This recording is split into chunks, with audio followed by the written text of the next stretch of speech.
నమస్తే, welcome to reflection news. నేను మీ journalist Siddhu. So గత వారం మనం లవ్ జిహాద్ సిరీస్ ఏదైతే స్టార్ట్ చేసినామో, ఫస్ట్ బజరంగ్ దళ్, ఆ తర్వాత ఎస్సీఆర్పిఎస్ నుంచి అరవింద్, అండ్ అదే ఎస్సీఆర్పిఎస్ నుంచి ఒక డైనామిక్ పర్సన్ని నేను మీకు పరిచయం చేస్తానని చెప్పాను కదా. సో ఆయన ఈరోజు మనతో పాటు స్టూడియోలో ఉన్నారు. సో ఎస్సీఆర్పిఎస్ అసలు ఏంటి, ఎస్సీఆర్పిఎస్ నుంచి లవ్ జిహాద్ కేసెస్ ఎలాంటివి హ్యాండిల్ చేశారు, నిజంగా లవ్ జిహాద్ బారిన పడ్డ వాళ్ళు బయటికి రావచ్చా, లేకపోతే వాళ్ళపైన ఆశలు వదులుకోవచ్చా అనేసి ఇలాంటి చిన్న చిన్న క్వశ్చన్స్తో ఒక పెద్ద ఇంటర్వ్యూ ఈరోజు మనం ప్లాన్ చేశాము. మనతో పాటు స్టూడియోలో మోహన్ అన్న ఉన్నారు. ఆయన అడ్వకేట్ అండ్ ఎస్సీఆర్పిఎస్ ఇప్పుడు ప్రజెంట్ ఆయన అధ్యక్షులు. అన్న నమస్తే. నమస్తే అన్న, welcome to reflection studio. Thank you అన్న. సొసైటీలో అసలు ఏం జరుగుతుంది? ప్రధానమైనటువంటి అస్త్రం ఏమిటి అంటే లవ్ జిహాద్. భవిష్యత్తు భద్రంగా లేదు. అంబేద్కర్ గారు కూడా దేశ విభజనను సమర్థించిన వ్యక్తి, మీకు తెలుసో తెలియదు. Gandhiji was not favour, Nehru was not favour. Love jihad బారిన పడ్డ అమ్మాయిలు బయటికి రాలేకపోతున్నారు. హిప్నటిక్స్ డ్రగ్స్ అనేది వీళ్ళపైన ప్రయోగిస్తున్నారు. ఉంటాయా నిజంగా అలాంటివి? ఎందుకుండవు? నేను చెప్తున్నా కదా, మీకు ఆంజనేయ స్వామిని చూపిస్తాను, మీకు కళలకు వస్తాడు, మాట్లాడతాడు. కళ్ళు తెరుచుకోండి, మెలుకోండి, ఇంకెన్ని రోజులు పడుకున్నట్టు నటిస్తాడు. నువ్వు ఎంత సంపాదించినా జనబలం లేకపోతే ఆ రోజు గల్ల బట్టి కత్తి గొంతు మీద పెట్టి తీసుకొని పోతారు నీ సంపద మొత్తం. కాశ్మీర్ ముందరనే ఉంది, కేరళ, మన వెస్ట్ బెంగాల్, ఇవన్నీ ఏంటి? మీరు ఎన్ని చట్టాలు తెచ్చుకున్నా సిర్ఫ్ ముస్లిం ఔరత్ ఈ దేశాన్ని ఇస్లామిక్ సామ్రాజ్యంగా అవతరింపజేస్తారు ఏదో ఒక రోజు అంటాడు. అద్భుతమైన మాట. స్వస్థత సభల పేరుతోటి కొన్ని లక్షల మందిని మతం మారుస్తున్నారు. యుద్ధంలో ఆయుధం, ధర్మంలో ఈ రెండు పోతే నువ్వు కొట్లాడి వేస్ట్, నీ యుద్ధం వేస్ట్, నీ ధర్మం వేస్ట్.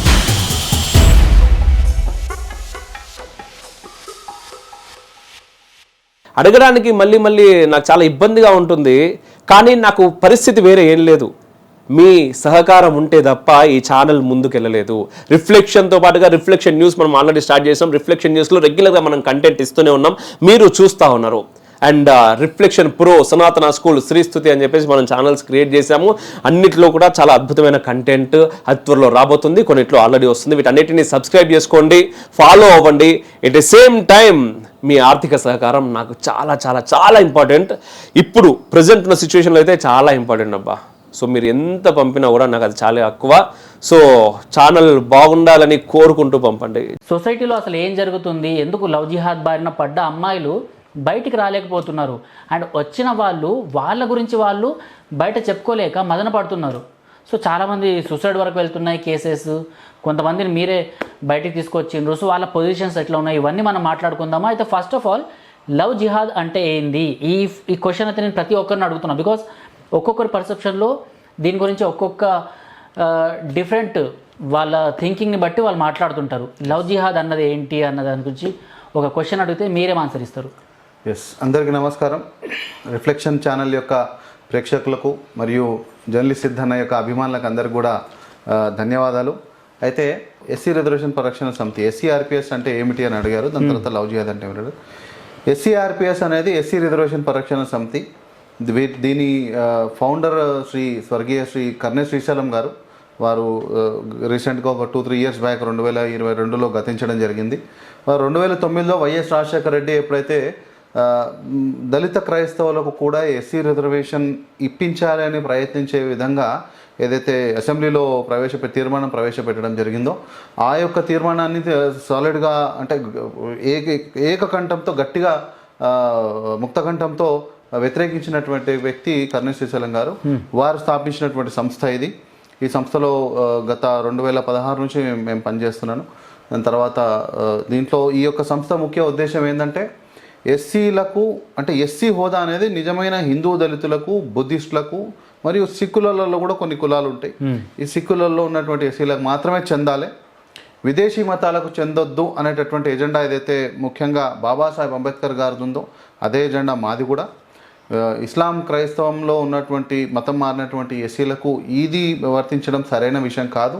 అది వారి మతాలకు కూడా, వాళ్ళ మతాలలో కూడా కులం లేదు కాబట్టి వాళ్ళ పాయింట్ ఆఫ్ వ్యూ కూడా అది కరెక్ట్ కాదు. కాబట్టి దీన్ని మేము వ్యతిరేకిస్తున్నాం. లవ్ జిహాద్ అంటే ముఖ్యంగా నాన్ ముస్లిం అమ్మాయిలను నయానో భయానో బెదిరించో, మంచి చెప్పో, చెడ్డు చెప్పో, లేకపోతే ప్రేమ చూయించో, నటించో, ఏదో ఒకటి చేసి వాళ్ళను ప్రేమ పేరుతోటి వాళ్ళని లొంగ తీసుకొని వాళ్ళని పెళ్లి చేసుకొని వాళ్ళ ద్వారా పిల్లల్ని కానీ ఇస్లామిక్ సామ్రాజ్యాన్ని స్థాపించడమే లవ్ జిహాద్. దాంట్లో ప్రేమించి పెళ్లి చేసుకున్నటువంటి అమ్మాయిలు అందరూ కూడా సేఫ్గా ఉన్నారంటే చాలా చోట్ల కొంతమంది వాళ్ళ జీవితాలు పాడు చేసుకోవడం జరిగింది, కొంతమంది రకరకాల అట్రాసిటీస్కి గురి కావడం జరిగింది, కొంతమంది అసలు ఈ దేశంలో ఉన్నారో లేదో అని అన్న పరిస్థితుల్లో కూడా మనం ఈరోజు దాన్ని అనుమానించవచ్చు ఆ యొక్క కాన్స్పిరసీని. వాస్తవానికి ఈ లవ్ జిహాద్ అనేటటువంటి కాన్సెప్ట్లో నేనేమంటానంటే ఒక దళితవాదిగా, ఒక దళిత ఉద్యమకారునిగా నేను మాట్లాడేదంటే కులాంతర వివాహాలు, మతాంతర వివాహాలు మంచివే, నేను కాదని అనట్లేదు. కానీ ఎప్పుడు మంచివి? ఇప్పుడు నా ఇంటి నుంచి నీకు ఎంతైతే దూరమో నీ ఇంటి నుంచి కూడా నాకు అంతే దూరం ఉన్నప్పుడు అది కరెక్ట్, అది న్యాయం.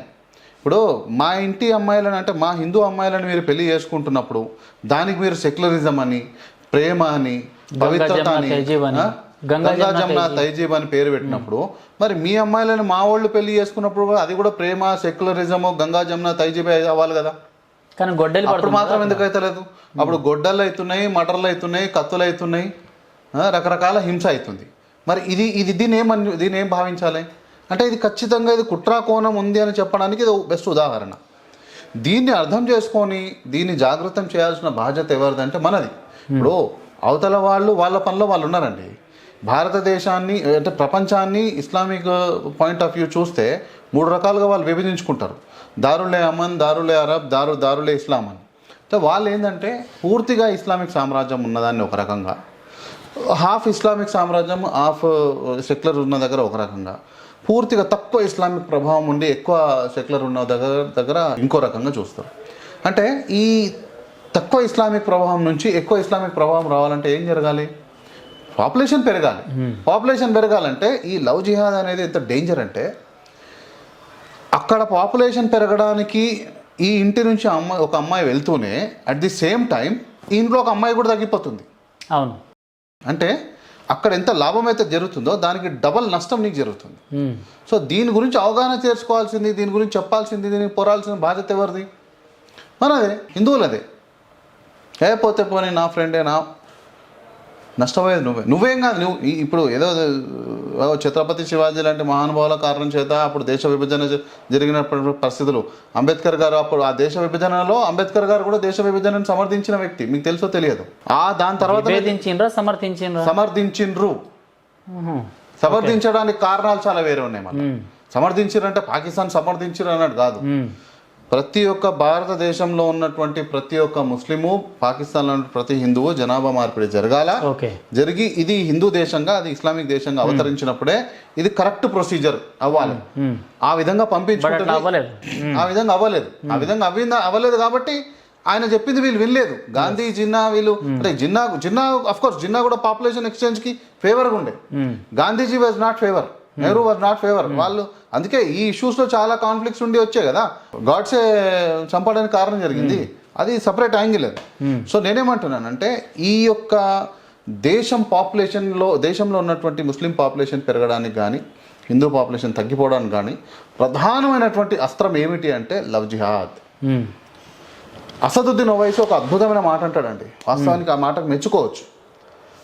వాళ్ళ దాంట్లో ఆడపిల్లకి ఎంత ఫ్రీడమ్ ఉన్నా లేకపోయినా అది పక్కన పెడితే, అంశం మనకు అవుట్ ఆఫ్ టాపిక్, మనకు పక్కన పెడితే, మీరు ఎన్ని చట్టాలు తెచ్చుకున్నా, ఎన్ని రాజ్యాంగాలు మార్చుకున్నా, ఎన్ని రాజ్యాంగాలు రాసుకున్నా, సిర్ఫ్ ముస్లిం ఔరత్ కా పేట్ అంటే గర్భం, ముస్లిం ఆడవాళ్ళ యొక్క గర్భం ఈ దేశాన్ని ఇస్లామిక్ సామ్రాజ్యంగా అవతరింపజేస్తుంది ఏదో ఒక రోజు అంటాడు. ఎంత అద్భుతమైన మాట అది. వాస్తవానికి మనం ఆలోచించాలి. మనం ఆలోచించి దాన్ని బట్టి మన సమాజం అనేది ఒక సిస్టమేటిక్గా వెళ్ళాలి. అంటే ఫ్యూచర్ ఇండియాని మొత్తం ఇస్లామిక్ దేశంగా మార్చడానికి it is very much organised కమ్యూనిటీగా ఈరోజు ఇస్లాం అవతరిస్తుందండి. యాక్చువల్లీ వరల్డ్లో అన్నిటికంటే మోస్ట్ ఆర్గనైజ్డ్ కమ్యూనిటీ ఏదంటే యూదుల తర్వాత ఎవరంటే ఈరోజు ఇస్లామే.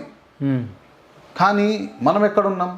1000 ఏళ్ల బానిసత్వం వహించిన తర్వాత కూడా ఇంకా సిగ్గు రాకపోతే మనకు ఇంకెప్పుడు మరి ఆడపిల్లల్ని కాపాడుకునేది ఎప్పుడు? మన సమాజాన్ని, సంస్కృతిని కాపాడుకునేది ఎప్పుడు?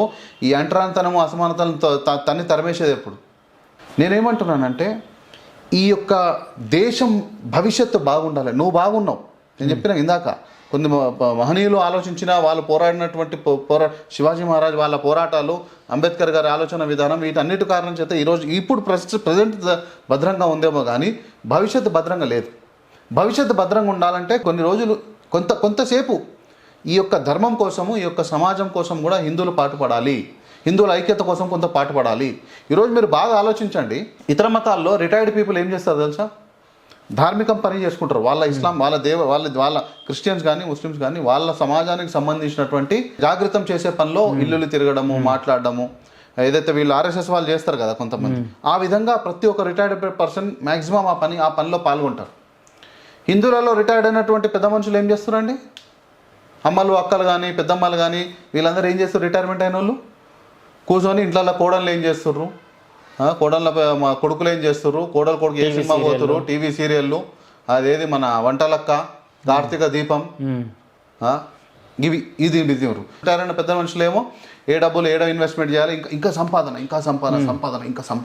ఏ కిరాయిలు ఏడొస్తున్నాయి, ఇంకా పెడితే ఇంకేదో డబ్బు వస్తుంది, ఇంకేమైనా కొత్త జాబ్ చూసుకుందామా? నువ్వు ఎంత సంపాదించినా, ఎన్ని లక్షల కోట్లు సంపాదించినా, ఏదో ఒక రోజు నీ వైపు గనక బలం లేకపోతే, జనబలం లేకపోతే, ఆ రోజు గల్లబట్టి కత్తి గొంతు మీద పెట్టి తీసుకొని పోతారు నీ సంపద మొత్తం. కాబట్టి సంపాదన ఎంత అవసరమో, సంపాదనతో పాటు దానికి రక్షించుకోవడానికి కావాల్సినటువంటి భవిష్యత్ ప్రణాళిక కూడా అంతే అవసరం. దీనికి బెస్ట్ ఎగ్జాంపుల్ అంటే పాకిస్తాన్, కాశ్మీర్, బంగ్లాదేశ్లో ఉన్న ఏవైతే హిందూ ప్రాపర్టీస్ ఉన్నాయో అవన్నీ ఇప్పుడు వాళ్ళ సొంతం అయిపోయినాయి. నేనేమో బంగ్లాదేశ్, పాకిస్తాన్ వదిలేయండి, అది కూడా గతించిన విషయం. కాశ్మీర్ కళ్ళ ముందరనే ఉంది. కేరళ, మన వెస్ట్ బెంగాల్, ఇవన్నీ ఏంటి? ఇవి కళ్ళ ముంగలు జరుగుతున్నాయి కదా. హైదరాబాద్ ఓల్డ్ సిటీ నీ కళ్ళ ముంగలు జరుగుతుంది కదా. హైదరాబాద్ ఓల్డ్ సిటీని చాలా మంది అక్కడ ప్రాపర్టీస్ అమ్ముకొని ఇక్కడ న్యూ సిటీకి ఎందుకు వస్తున్నారు? ఆ ప్రాపర్టీ యాక్చువల్ వాల్యూ ఎంత, వాళ్ళు అమ్ముకుంటుంది ఎంత, ఇది కనిపిస్తలేదా? నువ్వు ఎప్పుడు మేలుకుంటావు? నువ్వు అక్కడ ప్రాపర్టీ అని నీ తాత మస్తు సంపాదించిండేమో, అది 2 కోట్లకు అమ్మాల్సిన ప్రాపర్టీ 50 లక్షలు అమ్ముకొని వస్తున్నావు. నువ్వు సంపాదించిన సంపాదన విలువ ఎక్కడుంది? లాభమేముంది? కాబట్టి నేనేమంటున్నానంటే భవిష్యత్ ప్రణాళిక అనేది చాలా ముఖ్యం.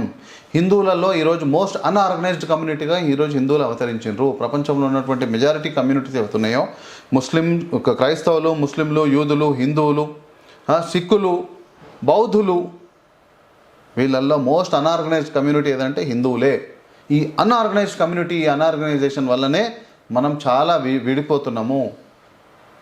దీన్ని ఒక దాటి మీద తీసుకొచ్చే ప్రయత్నం చేయాలి. ఈరోజు సామాజిక సమరసత అని ఒక సంస్థ పని చేస్తుందని మాకు తెలిసింది. మంచి దాని ఎజెండా మాకు చాలా మంచిగా అనిపించింది. హిందువులలో దళితులను, మిగతా వర్గాలను ఏకం చేసే ఒక తాటి మీద తీసుకొచ్చే ప్రయత్నం తీసుకొని వస్తుంది. సో మీరు కూడా అలాంటిది ఒక ప్రోగ్రామ్ చేస్తున్నారు కదా, భగిని హస్త భోజనం చేస్తున్నాం. అది మనం ఇంకో వీడియో చెప్తాను. మీ చేతిలో ఒక లిస్ట్ అయితే నాకు కనిపిస్తుంది. అందులో మీరు సేవ్ చేసిన అమ్మాయిల లిస్టా, లేకపోతే లవ్ జిహాద్ బారిన కేసెస్ కొన్ని రాసి చాలా చేసినాము. ఒక అడ్వకేట్ గా మీకు ఎన్ని కేసులు వస్తుంటాయి ఇలాంటివి? అండ్ ఒక అడ్వకేట్ దృక్పథంతోనే మీరు ఇదంతా ఆలోచిస్తారా, లేకపోతే ఎస్సీఆర్పిఎస్ నుంచి అంటే మన ఎస్సీ అమ్మాయిల్ని, మన హిందూ అమ్మాయిల్ని కాపాడుకోవాలి అనేసి మీరు ఫైట్ చేస్తుంటారా? లేదు, యూజువల్గా మాది ఎస్సీ సంఘం, మాది దళిత సంఘము. దళితుల్లో ఉన్నటువంటి మతం మారినటువంటి ఎస్సీలకు, మతం మారినటువంటి ముస్లిం క్రైస్తవులకు ఎస్సీ హోదా ఇవ్వద్దు అనేది మా ఎజెండా. అవును. అయితే దీంట్లో ఏమవుతుందంటే, ఎప్పుడైతే దళితుల అమ్మాయిల పైన అత్యాచారాలు జరుగుతాయో, పల్లెల్లో కానీ సిటీల్లో కానీ జరిగినప్పుడు, ఏదైనా హిందువులలో ఉన్నటువంటి హిందూ కమ్యూనిటీలోకి వెళ్ళి ఎవరైనా చేస్తేనేమో దళిత సంఘాలు చాలా బాగా స్పందిస్తున్నాయి. స్పందించాలి కూడా, తప్పులేదు. కానీ ఇదే దళితుల అమ్మాయిల పైన అత్యాచారాలు కానీ, హత్యలు కానీ, దళితుల యువకుల పైన హత్యలు కానీ, ఏదైనా ముస్లింలు కానీ లేదా ఏదైనా పాస్టర్లు కానీ వాళ్ళ చేతుల్లో ఏదైనా మోసపోయినప్పుడు కానీ, లేదా ఏదైనా హత్యలు కానీ జరిగినప్పుడు ఎవరు స్పందిస్తలేరు. ఉదాహరణకు చెప్తాను, 2022లో అనుకుంటా నాగరాజును చంపేశారు, ఒక ముస్లిం అమ్మాయిని పెళ్లి చేసుకోరని చెప్పి సరూర్ నగర్లో. దానికి ముందు గుంటూరులో ఒక అబ్బాయిని చంపేశారు, ఎస్సీ అబ్బాయి కాదు, ఎస్సీ అబ్బాయి, ముస్లింల అమ్మాయిని పెళ్లి చేసుకుని గుంటూరులో ఒక అబ్బాయిని చంపేశారు. దాని తర్వాత మొన్న జనగాంలో ఒక ఎస్సీ అబ్బాయిని, ఒక ముస్లిం అమ్మాయిని పెళ్లి చేసుకుని అని చెప్పి డ్యామ్లో ఎత్తడానికి ప్రయత్నం చేస్తే వాడేదో కొంచెం బక్కపలసగా ఉన్నాడు, తప్పించుకొని పారిపోయినాడు. ఆ ఇష్యూలో కూడా మేము మాకు దోచిన సాయం చేసినాం. ఇప్పుడు నేనేమంటున్నానంటే, ఇట్లాంటి సంఘటనలలో ఏ దళిత సంఘం రావడం లేదు. మరి కనీసం మేమైనా పోవాలి కదా, మేమైనా పోతేనే కదా వాళ్ళకి ఏదో ధైర్యం వస్తుంది. బికాస్ వాళ్ళు కూడా దళిత సంఘం అన్న పేరుతోనే కదా వాళ్ళ ఎస్ గ్రూప్ స్టార్ట్ చేసింది, మరి వాళ్ళు ఎందుకు రావట్లేదు? అంటే ఇక్కడ హిందూ ముస్లిం అనేసరికి ఎందుకు వెనకంజ వేస్తున్నారు వాళ్ళు? ఇదంతా ఏంటంటే సెలెక్టివ్ క్రిటిసిజం అండి. ఎవరిని విమర్శించాలా, నా ఎజెండాకి ఎవడు ఫిట్ అవుతాడో మనం విమర్శించాలా, ఎవడు ఫిట్ కాడో మనం విమర్శించవద్దు. అంటే ఇదంతా వెనకాల కొన్ని పొలిటికల్ మోటివ్స్తో నడిచేటటువంటి ఆర్గనైజేషన్స్ చాలా వరకు ఉన్నాయి దళిత సంఘాలలో కూడా. కొన్ని ఇండిపెండెంట్గా జెన్యూన్గా నడిపిస్తున్నాయి, కొన్ని ఉండొచ్చు కనుక. కానీ చాలా వరకు అట్లా పొలిటికల్ మోటివ్స్ వెనకాల ఒక పార్టీ బలం ఒకదానికి, ఒక పార్టీ బలం ఒకదానికి, ఒకడేమో కలెక్షన్ కోసం అని, ఒకడేమో ఇంకో దాని కోసం అని చెప్పి నిజాయితీగా పనిచేస్తున్న వాళ్ళు ఎంతమంది ఉన్నారో అంతే విధంగా ఒక మోటివ్తో పనిచేస్తున్నటువంటి, ఒక సెలెక్టివ్ మోటివ్తో పనిచేస్తున్న వాళ్ళు కూడా అంతమంది ఉన్నారు. ఇక్కడ వీళ్ళకి ఏంటంటే వాయిస్ రాదు, నిజాయితీ పనిచేస్తున్నవానికి ఫండ్స్ రావు. కాబట్టి ఈ రెండు పక్కన పెట్టండి, మనం ఏం చేయగలుగుతాం మనం మాట్లాడదాం. మేము ఉదాహరణకు చాలా వరకు లవ్ జిహాద్ ఇష్యూస్లో దళితుల అమ్మాయిలు పోయి అక్కడ వాళ్ళు అత్యాచారాలకు గురయ్యి, లేకపోతే లాస్ట్ మూమెంట్లో వాళ్ళు తెలుసుకొని బయటికి రావాలనుకున్నప్పుడు హత్యలకు గురయ్యి, లేదా మోసపోయి ఆత్మహత్యలు చేసుకున్నప్పుడు కానీ, లేదా వాళ్ళ మీద ఏమైనా రేపులు అత్యాచారాలు లాంటివి జరిగినప్పుడు కానీ వాళ్ళ వైపు మాట్లాడే వాయిస్ లేదు. అట్లాంటి సందర్భాల్లో మేము వెళ్ళి మాట్లాడి వాళ్ళని ఆ ట్రాప్లోకి వెళ్ళి బయటికి తీసుకొచ్చే ప్రయత్నమో, లేదంటే వాళ్ళు ఇరుక్కున్న ట్రాప్లోకి వెళ్ళి వాళ్ళని ప్రాపర్గా గైడ్ చేసి ఇది కరెక్ట్ కాదని చెప్పి వాళ్ళకు సరైన జీవితం వైపు మళ్లించడము. ఎస్సీఆర్పీఎస్ నుంచి ఎన్ని కేసెస్ హ్యాండిల్ చేసి ఉంటారు మీరు? చాలా చేసినాం, దాదాపు ఒక 20-25 దాకా ఇప్పటివరకు చేసినాం. గుర్తుండి ఇంకా ఎక్కువ ఉంటాయి. దాంట్లో ఎగ్జాంపుల్ చెప్తున్నా, అంటే నేను అమ్మాయిల పేర్లు చెప్పడానికి నేను ఇష్టపడను, అవి మనం రివీల్ కూడా చేయకూడదు, ఇష్టపడను. కానీ కాకపోతే ఎవరైతే అమ్మాయి ఈ ట్రాప్లో పడిపోతారో, లవ్ జిహాద్ అన్న ట్రాప్లో, వాళ్ళని బయటికి తీసుకురావడం ఈజీయా? కొంత కష్టమే. దానికి రీజన్ ఏంటంటే, నార్మల్గా ఒక అబ్బాయిని ఇష్టపడ్డారు అంటే ఆ వ్యక్తి మనసు ఈజీగా మార్చవచ్చు. విషయం ఫ్యాక్ట్ ఏదుందో అది చెప్తే ఆలోచించుకునే విచక్షణ ఆ మహిళలో కానీ ఆ అమ్మాయి లోపల ఉంటే గనక మనం అట్లీస్ట్ చెప్పి సంజాయించి మార్చొచ్చు. కానీ ఇక్కడ ఏమవుతుందంటే ఒక రకమైనటువంటి కుట్ర కోణం జరుగుతుంది.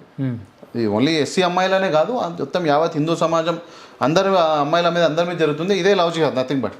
ఏంటంటే వీళ్ళను ఇనీషియల్ స్టేజెస్ నుంచే, వీళ్ళకు పరిచయం అయినప్పటి నుండే వీళ్ళపైన ఒక రకమైనటువంటి హాల్యూసినేషన్ డ్రగ్స్ లేదా హిప్నటిక్స్ డ్రగ్స్ అనేది వీళ్ళపైన ప్రయోగిస్తున్నారు. ఉంటాయా నిజంగా అలాంటివి? ఎందుకుండవు?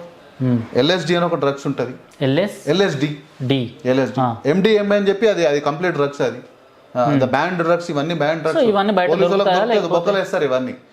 వీటిని ఎంత మాత్రలో వాడాలి, ఎంత దాంట్లో ఒక క్వాంటిటీలో వాడాలి అనేది కరెక్ట్ తెలిసి ఉంటే కనుక, దానిపైన కొంత అవగాహన ఉంటే కనుక అది వాడి, ఇప్పుడు ఎండిఎంఏ అనేది కంప్లీట్ డ్రగ్స్ అండి, ఇది ఎల్ఎస్డి అనేది హాల్యూసినేషన్ డ్రగ్స్. ఇప్పుడు మీరు అమ్మాయి అనుకోండి, నేను మీతో మెల్లిగా ఫ్రెండ్షిప్ చేసి ఫ్రెండ్ లాగా పరిచయం అయ్యి మీకు నేను ఆ చిన్న టాబ్లెట్, చిన్నగా అంటే చాలా చిన్నగా ఉంటుంది, అది మనం బొట్టు పెట్టుకునే ఇది ఎంత ఉంటుంది, అమ్మాయి బొట్టు పెట్టుకునే బిందె ఎంత ఉంటుంది, ఆ బిందె ఎంతది మీకు ఏదైనా ఫుడ్లో కలిపి ఇచ్చేసి, దాని తర్వాత నేను మీతోని ఒకవేళ రిలీజియస్ చాటింగ్ చేసినాను అనుకోండి, దేవుడు దయ్యము, మీకు నైట్ ఆ ఫీలింగ్స్ వస్తాయి. అయితే దేవుడు అని కనిపిస్తాడు, లేదా దయ్యం అని కనిపిస్తాయి. మీతో నేను ఏమైనా రొమాంటిక్ చాటింగ్ చేసింది అనుకోండి, నేను నైట్ మీకు గుర్తొస్తా. మీతో నేను ఏమైనా టెర్రరిస్టిక్ మాటలు, ఒక రెవల్యూషనిస్టిక్ మాటలు చెప్పింది అనుకోండి, అంటే ఏది ఒకటే రోజులో అయిపోదు, గ్రాడ్యువల్గా మూడ్ని సెట్ చేసుకుంటూ రావాలి. అది మాట్లాడినా అనుకోండి, బాగా రౌడీజం టైప్, ఏమైనా టెర్రరిజం టైప్ మాట్లాడిన అనుకోండి, మీ వైపు ఆ రకమైనటువంటి భావజాలను మీరు అట్రాక్ట్ అవుతారు. కమ్యూనిస్టిక్ స్టైల్ మాట్లాడితే కమ్యూనిజం వైపు, హిందూయిజం వైపు మాట్లాడితే హిందూయిజం వైపు. ఇది ఈ డ్రగ్ ఉన్న స్పెషాలిటీ. అంటే మార్కెట్లో అవైలబుల్ అంత ఈజీగా మార్కెట్లో దొరకవి, ఇవన్నీ బ్యాండ్ డ్రగ్స్. అవును, బ్యాండ్ డ్రగ్స్ ఇవి దొరుకుతాయి, బ్యాండ్ డ్రగ్స్ సీక్రెట్ గా దొరుకుతాయి, లేదా బయట దేశాల నుంచి వస్తాయి. ఇప్పుడు ఈ రోజు నేనేమంటున్నానంటే, అమాయక యువత టెర్రరిజం వైపు పోతున్నారనే పదం మనం బాగా వింటాం. మరి అమాయక యువత అయితే టెర్రరిజం వైపు ఎందుకు పోతున్నాడు? అవును, అమాయక యువత మత మార్పిడికి గురవుతున్నట్టు. మరి అమాయక యువత మత మార్పిడికి ఎందుకు గురవుతుండు? హిందూయిజంలో లేని గొప్పతనం ఇంకా నీకు ప్రపంచంలో ఇంకా వేరే మతాలలో ఏమున్నదండి అంతగానం అట్రాక్ట్ కావడానికి? ఏమున్నదంటే, ఎప్పుడైతే ఇప్పుడు ఫర్ ఎగ్జాంపుల్, ఇప్పుడు నేను ఉన్నాను, నా దగ్గరకు ప్రార్థనకు వచ్చారు, ఫర్ ఎగ్జాంపుల్ చర్చ్ అనుకోండి, నా దగ్గరకు వచ్చారు, నేను మామూలుగా చెప్తే మీరు మోటివ్ అవ్వనప్పుడు నేను ఏం చేస్తా? సింపుల్గా గ్రేప్ వైన్ అని చెప్తే యేసు ప్రభువుకి సంబంధించి ప్రసాదము తీర్థము అని చెప్పేసి నేను కనుక అది కలిపి ఇచ్చింది అనుకోండి, ఇచ్చి దాని తర్వాత నేను మీకు మోటివేషన్ చేసింది అనుకోండి, ఆటోమేటిక్గా మీకు ఆ ఉన్నది లేనట్టు, లేనిది ఉన్నట్టు, ఈ హాలిజినేషన్స్ ఈజీగా వస్తుంది. 2-3 రోజులు ఉంటుంది మీ పైన ఇంపాక్ట్. ఆ 2-3 రోజులకు రెగ్యులర్గా వస్తూ పోతున్నప్పుడు, ఫర్ ఎగ్జాంపుల్ ఆలోచించండి, మీకు నేను రాత్రి ఒకవేళ నేను మీకు యేసు ప్రభు మీ కళలో వచ్చేటట్టు నేను చేసింది అనుకోండి, మీరు పొద్దున హాల్యూసినేషన్ ఫీలింగ్లో ఉన్నా లేకున్నా మీకు ఆ కళలో వచ్చింది మాత్రం మీరు నమ్మడం స్టార్ట్ చేస్తారు. నిజమేనేమో, నాకు వచ్చిండేమో, నేను ఒక్కరోజు ప్రార్థన చేయగానే వచ్చేసిండు, నిజమే యేసు ప్రభు ఉన్నారేమో, అయితే నేను ఇక్కడ ఏ దేవుణ్ణి అనడం నా ఉద్దేశం కాదు, కానీ ఇదే జరుగుతుంది. పాస్టర్లు చేసే మోసాలు ఇవన్నీ. నేను దేవుళ్ళని అనడం నా ఉద్దేశం కాదు, కానీ పాస్టర్లు చేసే మోసాలు ఇవన్నీ కూడా. పాస్టర్లు కానీ లేదా కొంతమంది టెర్రరిజం వైపు అమాయక యువతను మలుపుతున్న సమయంలో ఇలాంటి డ్రగ్స్ వాటి చేయడము.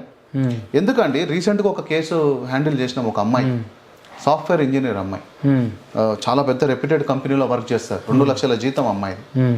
ఆ అమ్మాయికి ఒక ఫ్రెండ్ లాగా పరిచయం అయ్యి పబ్బులో ఫ్రెండ్ లాగా పరిచయం అయ్యి ఫ్రెండ్షిప్ చేసి రావడం పోవడం చేసి ఆ అమ్మాయికి చిన్నగా ఈ హాల్యూసినేషన్ డ్రగ్స్ ఇవ్వడం స్టార్ట్ చేసి దాని తర్వాత అమ్మాయిని చిన్నగా గంజాయికి అలవాటు చేసి చిన్నగా ఇస్లామిక్ మాటలు నేర్పించి ఆ అమ్మాయిని అటువైపు మౌల్డ్ చేసుకొని అమ్మాయితో కొన్ని రకరకాలుగా ఇబ్బందులు పెట్టి, నేను చెప్పలేనది, ఇబ్బందులు పెట్టి లొంగ తీసుకొని దాని తర్వాత పెళ్లి చేసుకొని మనం దుబాయ్ వెళ్ళిపోదాం. దుబాయ్ పోతాడో, లేకుంటే దుబాయ్ తీసుకుపోయి అమ్మేస్తాడో, లేకుంటే ఇంకేదన్నా దాంట్లో పడేస్తాడో. ఒక్కసారి ఇక్కడ తెగదింపులు అయిపోయిన తర్వాత తల్లిదండ్రులు కూడా మనిషి ఎరిగిపోతే పట్టించుకోరు. నువ్వు బతుకున్నవా సచ్చినా కూడా పట్టించుకోని పరిస్థితి. వాళ్ళు పట్టించుకోవాలన్నా నువ్వేడున్నావు అని తెలియదు. ఎందుకంటే బేసికల్గా నువ్వు నా తల్లిదండ్రులు నాకు వద్దు, నాకు వీడే కావాలని చెప్పి పోలీస్ స్టేషన్ రాసిచ్చిన తర్వాత నువ్వు ఏడుకన్నా పోవచ్చు. నీ వేరే బోర్డ్స్ ఇక్కడ ఉన్న వాళ్ళకి కూడా తెలియదు. పోలీసు వాళ్ళు వాళ్ళ పని వాళ్ళు చేస్తారు, సెక్యూరిటీ ఇస్తారు, పంపించేస్తారు. తర్వాత నువ్వు ఏం చేస్తున్నావు ఎవరికి అవసరం. కానీ విషయం ఏంటంటే నీ లోపల ఆ డ్రగ్స్ ప్రభావం అనేది నీ జీవితాన్ని నాశనం చేస్తుంది. కాబట్టి ఫ్రెండ్షిప్ చేసేటప్పుడే ఎవరితో చేస్తున్నాం, ఎందుకు చేస్తున్నాం, ఏ రకమైన ఫ్రెండ్షిప్ చేస్తున్నాం, అట్లా చేస్తున్నప్పుడు కూడా మన మూలాలు ఏంది, మన సంస్కృతి ఏంది, మన కల్చర్ ఏంది, మనం ఎటువైపు మనం ఇవన్నీ వింటున్నాం, ఏం చేస్తున్నాం అనేది చాలా ఇంపార్టెంట్. హిప్నటిజం మీరు వీడియోలు చూడలేదు? హిప్నటిజం కూడా డ్రగ్స్ ఉంటుందండి. ఓకే, హిప్నాటిక్ డ్రగ్స్ చాలా ఉన్నాయి మార్కెట్ దగ్గర. మీరు సింపుల్గా సైకియాట్రిస్ట్ దగ్గర పోతే తను కూడా చెప్తారు. కాబట్టి ఏంటంటే రకరకాల కాన్స్పిరసీస్ ఈరోజు హిందువుల మీద జరుగుతుంది. దాంట్లో ముఖ్యంగా హిందూ ఆడపిల్లల మీద జరుగుతుంది. దీంట్లో హిందువుల ఆడపిల్లల మీద ఎందుకు జరుగుతుందంటే ఒకటే గుర్తుపెట్టుకోండి, యుద్ధం గెలవాలి అంటే చేతిలో ఆయుధం పోగొట్టుకోకూడదు. ధర్మం గెలవాలంటే నీ జాతిలో అమ్మాయిని పోగొట్టుకోవద్దు. ఈ రెండిట్లలో ఏ ఒక్కటి పోయినా నీ యుద్ధం ఓడిపోయినట్టు, ధర్మం పోయినట్టు. నీకు యుద్ధంలో ఆయుధం ఎంత అవసరమో ధర్మంలో నీ జాతిలో నీ అమ్మాయి ఎంత అవసరం. చెప్తున్నా కదా, ఆ అమ్మాయి గర్భమే నీ జాతి నిలబెట్టేది.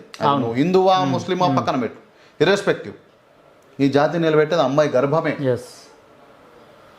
ఇంత భయంకరమైనటువంటి విషయాలు ఈరోజు హిందూ సమాజం పట్ల జరుగుతున్నాయి. ఈ డ్రగ్స్ బారిన పడ్డ వాళ్ళు బయటికి రావడానికి ఛాన్సెస్ ఉన్నాయి. దాంట్లో కూడా ఎట్లున్నాయంటే, నేను ఏమంటున్నానంటే వాస్తవానికి డ్రగ్స్ ఎగ్జామినేషన్స్లో కూడా దొరకదు. ఇది ఒంట్లో 2 days 3 days ఉంటుంది ఎఫెక్ట్. ఇది 1-2 days ఉంటుంది ఎఫెక్ట్. ఆ లోపల ఏమైనా చేస్తే ఛాన్సెస్ చెప్పలేము. మైల్డ్ డోస్ ఇస్తే సరిపోతుంది. కానీ నేనేమంటున్నానంటే వాడు డ్రగ్స్ ఇచ్చి వాని వైపు మోటివేట్ చేస్తున్నప్పుడు నీ వైపు నువ్వు ఎందుకు మోటివేట్ చేసుకోలేకపోతున్నావు? రెగ్యులర్ మోటివేషన్ నీది లేదు. నేనేమన్నా దేవాలయాలలో యువతకి లేదా చిన్నపిల్లల నుంచి అలవాటు చేసి దేవాలయాల్లో ఒక సామూహిక హారతి ఆ దేవతకు సంబంధించి ఆ దేవాలయం నుండి దేవతకు సంబంధించి ఏ మంగళవారమో శనివారం ఆదివారము సామూహిక హారతులు పెట్టుకోవాలండి. పెట్టుకొని అక్కడ ఉన్నటువంటి అర్చక పురోహితులు ఆ యొక్క యువతకి, ఆ బస్తీలో ఉన్నటువంటి 10 మందికో 20 మందికో యువతకి మోటివేషన్ చేయగలగాలి. ఇప్పుడు అర్చక పౌరత్వం అంటే నేను కూడా ఎన్నో టెంపుల్స్ పోయినప్పుడు ఆయన అర్చన చేస్తారు, సుప్రభాతము లేకపోతే ఆయనకు సంబంధించిన మంత్రాలైనా చదువుతూనే ఉంటారు. కానీ ముస్లిం మౌలానాలు లేకపోతే పాస్టర్లు చెప్పినట్టు యూత్ని ఉద్దేశించి ఎవరు చెప్పడానికైతే ముందుకు వచ్చే పురోహితులను నేను చాలా తక్కువగా చూసా అంటే అర్థం చేసుకోండి. మ్యాక్సిమం అయితే అలాంటి వాళ్ళు ఉండరు. నేను అదే అంటున్నా, ఇక్కడ ఒక కులాన్నే లేకుంటే ఒక వర్గాన్నో అనడం నా ఉద్దేశం కాదు. కాకపోతే ఈరోజు అర్చక పురోహిత వ్యవస్థలో అన్ని కులాల వాళ్ళు ఉన్నారు. It is fact. మెల్లిగా అన్ని బీసీలు ఎస్సీలు కూడా వస్తున్న సందర్భం మనం చూస్తున్నాం. మంచిదే, ఓకే. ఎవరైనా సరే నువ్వు ఎందుకు వస్తున్నావు, నీ పని ఏంది? పౌరహిత్యం చేయడానికి. పౌరహిత్యం అంటే ఏంది? ఆ పురానికి హితం చెప్పేటోడే పురోహితుడు. నువ్వు ఏం హితం చెప్తున్నావు? నువ్వేం మాలాగా వచ్చి నువ్వేం రాజకీయాలు మాట్లాడకు, ధార్మిక విషయాలు చెప్పకు. అట్లీస్ట్ బేసిక్ ఆధ్యాత్మికతను నువ్వు చెప్పగలగాలి. హనుమాన్ చాలీసాకు అర్థం చెప్పగలగాలి. మొన్న ఒక ఆడేవాడు బానిస సంఘం అని పేరేం పేరు, బైరి నరేష, బానాస సంఘం, అయ్యప్ప గురించి ఇష్టం వచ్చినట్టు మాట్లాడాడు. అది బానిస సంఘమో దేనికి ఏ దేశానికి బానిస సంఘమో తెలియదు, కానీ బానాస సంఘం అయితే కరెక్ట్ పెట్టుకోరు. సరే, వాట్ ఎవర్. అయ్యప్ప స్వామి గురించి మిస్ఇంటర్ప్రిటేషన్ చెప్పింది ఎవరు? వాడు. కరెక్ట్ ఇంటర్ప్రిటేషన్ చెప్పగలిగింటే వానికి ఆన్సర్ చెప్పి ఈజీగా దొరికేది కదా. రేంజర్ల రాజేష్ వాని మీద అదేదో కొన్ని అటెంప్ట్ రేప్ కేసులు కూడా ఉన్నాయంట. వాడు వచ్చి నీతులు చెప్తుండే ఈరోజు. రేంజర్ల రాజేష్ గారు సరస్వతి నమస్తుభ్యం వరదే కామరూపిణి విద్యారంభం కరిష్యామి సిద్ధుర్భవతమే సదా అంటే సరస్వతిదే మన కామాన్ని తీర్చేదా ఐటమ్ గలా అంటాడు. ఇష్టాన్ని అంటే మనకు సంబంధించినటువంటి ఇష్టాలను కోరికలను దానికి సంబంధించి అమ్మవారు ఏమంటారు ఆమె నెరవేరుస్తుంది అని చెప్పే అర్థాన్ని కామాన్ని తీర్చేదా అని అంటే ఏ స్థాయిలో ఉంది ఇందులో? జాకిర్ నాయక్ ప్రీచెస్ కూడా అలానే ఉంటాయి. అంటే యజుర్వేదంలో ఇది ఉంది, సామ్యవేదంలో ఇది ఉంది అనేసి ఆ వేదాల్లో ఉన్నవి లేనట్టు లేనివి ఉన్నట్టు ఇలాంటివన్నీ చెప్పి మభ్య పెడుతుంటారు. ఫస్ట్ మన వాళ్ళని మనం మోటివేట్ చేసుకున్నాం అనుకో, ఏ లుచ్చా కూడా వచ్చి ఏం చేయగలేడు.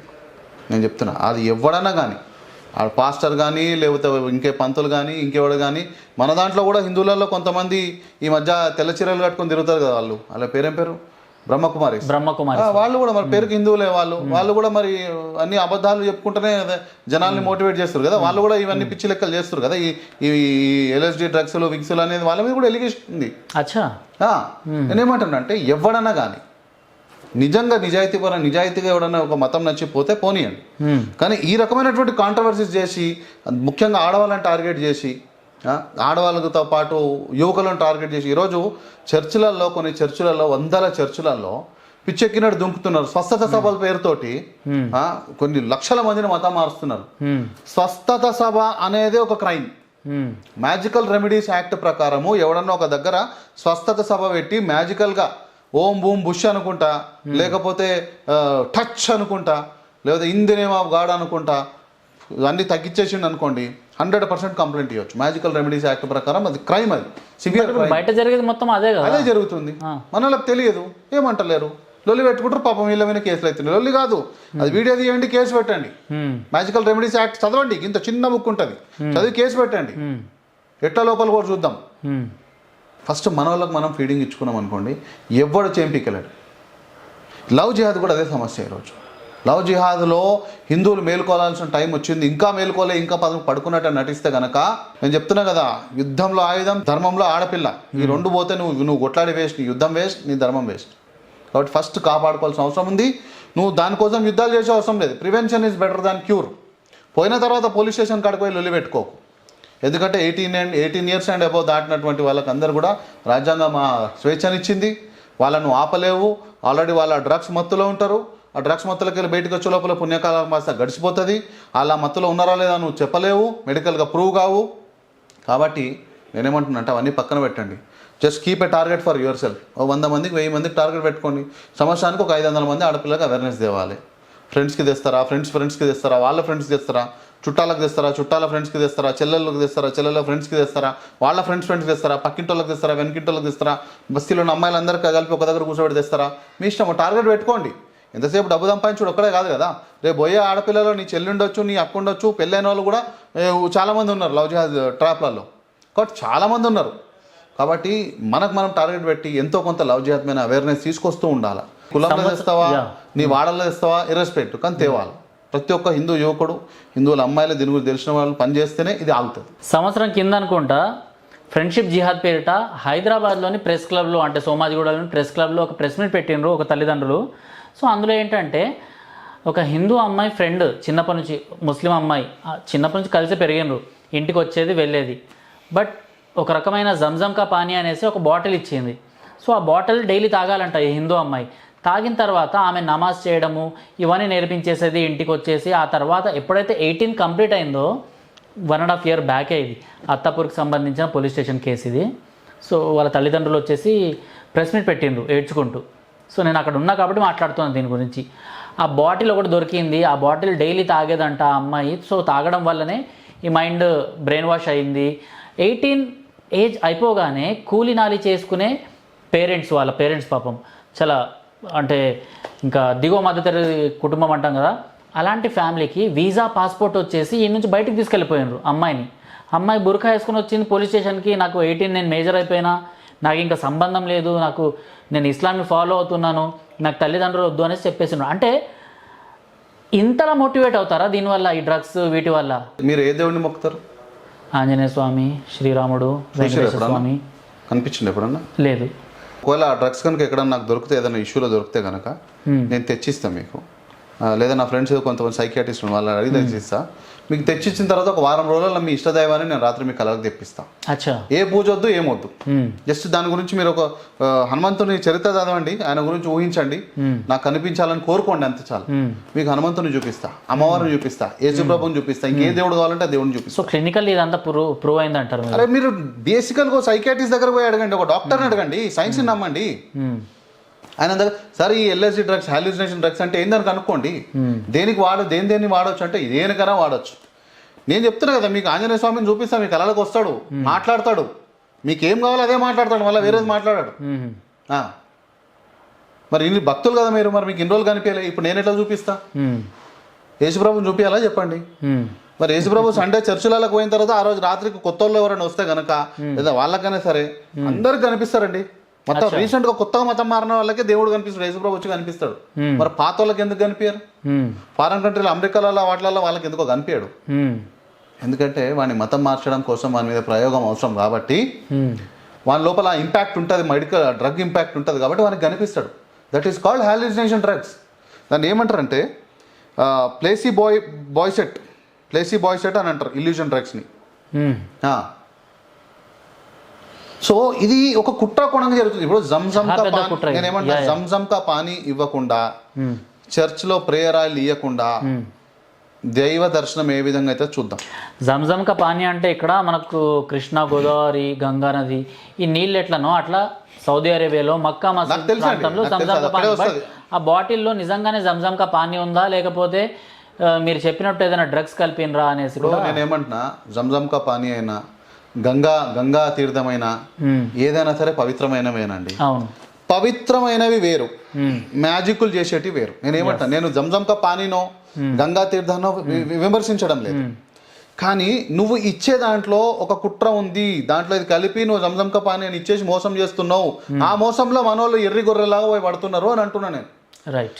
ఇదంతా కూడా జనాలకు తెలియాలి, ఇది మనం చెప్పాలి. ఇది చెప్పగలగాలని ఇంత స్ట్రెస్ ఎందుకు చేస్తున్నా అంటే, ఈ వీడియో చూస్తే మర్చిపోతాం, కానీ నిజంగా కొద్దిగా బాధ్యత ఉన్నా టార్గెట్ పెట్టుకోండి. ఒక 100 మందికి చెప్పాలి నేను ఈ నెలలో, లేదా ఒక ఈ 3 నెలల్లో టార్గెట్ పెట్టుకోండి. ఎందుకు మారదు? 2 సంవత్సరాలలో దీనికి ఈ సబ్జెక్ట్ గురించి తెలియడం ఉండడు, ఎవడేమిచ్చినా. ఇప్పుడు ఉదాహరణ అండి, ఒక అమెరికన్ వచ్చేసి మీ దగ్గరకు వస్తే మీరు ప్రసాదం ఇస్తే తీసుకుంటాడా? తీసుకుంటాడు.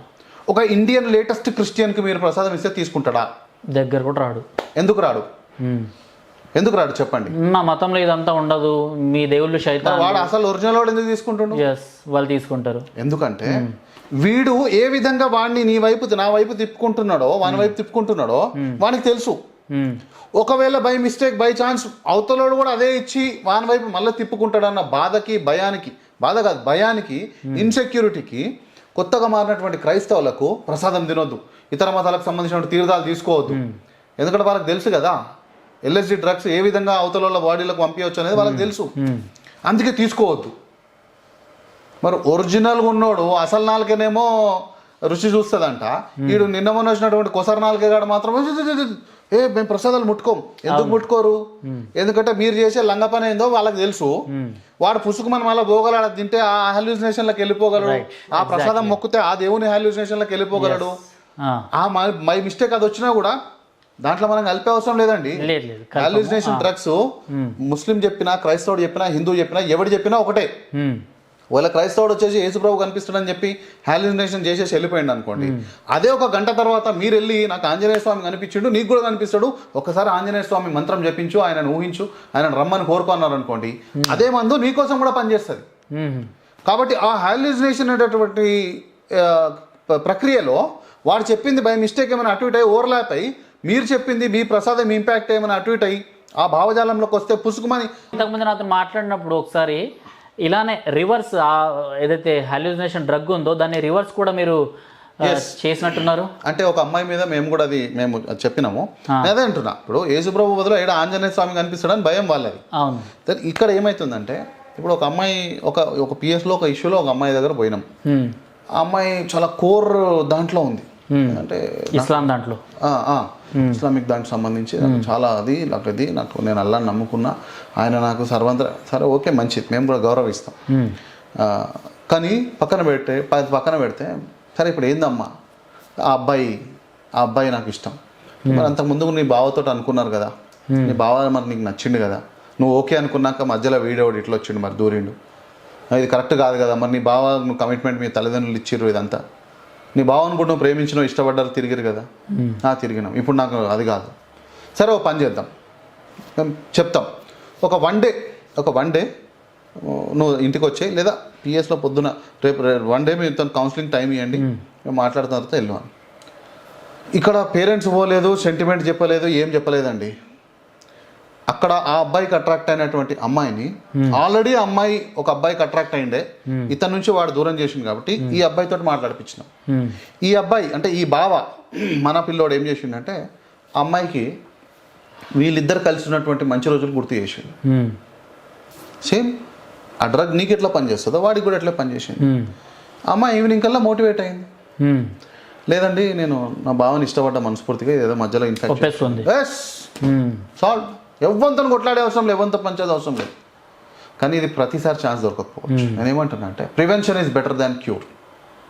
ప్రతిసారి నీకు అంత ఛాన్స్ రాకపోవచ్చు, ప్రతిసారి అంత మంచి ఆఫీసర్ ఉండకపోవచ్చు, ప్రతిసారి అమ్మాయి ఒప్పుకోకపోవచ్చు, ప్రతిసారి బావ అనే క్యారెక్టర్ ఒకరి లైఫ్లో ఉండకపోవచ్చు, లవ్ అనే క్యారెక్టర్ ఒకరి లైఫ్లో ఉండకపోవచ్చు. కాబట్టి prevention is better than cure. వాళ్ళు ఏదో అయిపోయేదానికంటే ముందు ఎవరితో ఫ్రెండ్షిప్ చేయాలి, ఎవరితోటి లవ్లో పడాలి, ఎవరితో అసలు ఏముండాలి, మన ధర్మం ఏంది, మనది ఏంది, ఇవన్నీ మనం ముందు నుంచి చెప్పుకుంటే మంచిది. జిహాద్లో మనకు ఈ డిఫరెన్షియేట్లు ఇవన్నీ తెలుసు. నిజమైన జిహాద్ ఏంటి అంటే ఖురాన్ ప్రకారం చెప్పిన జిహాద్ ఏంటి, దాని తర్వాత ల్యాండ్ జిహాద్ అనేసి, లవ్ జిహాద్ అనేసి, ఇవన్నీ. అందులో ఇప్పుడు ప్రాపర్టీ జిహాద్ అనేసి ఒకటి వచ్చింది. అంటే ఎస్సీ కానివ్వండి, లేకపోతే హిందూ కానివ్వండి, లేకపోతే క్రిస్టియన్ కానివ్వండి, ప్రాపర్టీ ఎక్కువగా ఉన్న అమ్మాయిల్ని టార్గెట్ చేస్తూ సో వాళ్ళని పెళ్లి చేసుకున్నాక వాళ్ళ ప్రాపర్టీస్ని ఇటు సైడు మార్చుకునే హక్కు ఉంటుందా? 100% ఉంటుంది. ఆన్సర్ ఉంటుంది. అదే ఎట్లా ఉంటుందంటే సింపుల్గా చెప్పాలి, చాలామంది గుడ్డిగా నమ్ముతారు మన వాళ్ళు. అంటే అమ్మాయికి రావాల్సిన వాటా సగం ఉంటుంది, అండ్ వాళ్ళకి తమ్ముళ్ళు అక్క చెల్లెలు ఎవరు ఉంటే వాళ్ళకి సంబంధించిన వాటా ఉంటుంది. సో మతం మారిన తర్వాత ఈ వాటా అన్నది కూడా వాళ్ళకి చెందుతుందా? చెందుతుంది. సో మతానికి వాళ్ళకి చెందుతుంది, కానీ వాళ్ళ నెక్స్ట్ హెయిర్స్కి చెందదు.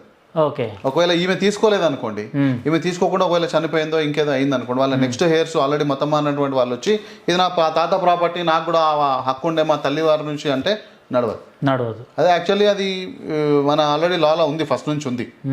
కాకపోతే అన్ని రోజులు ఇవాళ రేపు ఎవడు ఆగుతలేడు. ఈరోజు కుటుంబంలోకి వెళ్ళి అమ్మాయి పోవడము అంటే కేవలం పరువు ప్రతిష్ట మాత్రమే పోవడం కాదు, 50% ప్రాపర్టీ కూడా పోవడమే. ఒకవేళ బై మిస్టేక్ తండ్రి సంపాదించిన స్వార్జితం అయితే గనక తండ్రి వీళ్ళనామా రాసేయచ్చు, ఇమీడియట్గా రాసి రిజిస్టర్ చేయించేయచ్చు.